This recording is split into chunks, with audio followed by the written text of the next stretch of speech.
रहमतों से भरा रमजान, रमजानुल करीम, क्योंकि अपना है रमजान।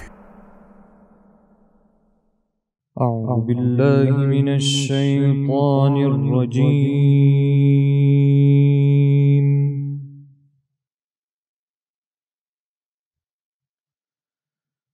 बिस्मिल्लाहिर रहमानिर रहीम।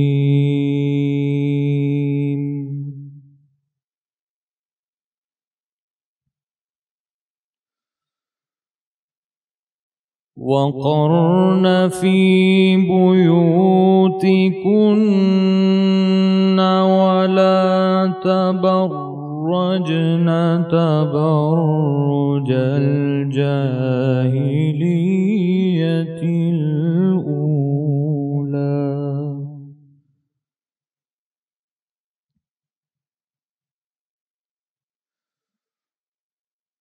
वला तबर्रजन तबर्रुजल जाहिलिय्यतिल ऊला वअक़िम्नस्सलात वआतीनज़्ज़कात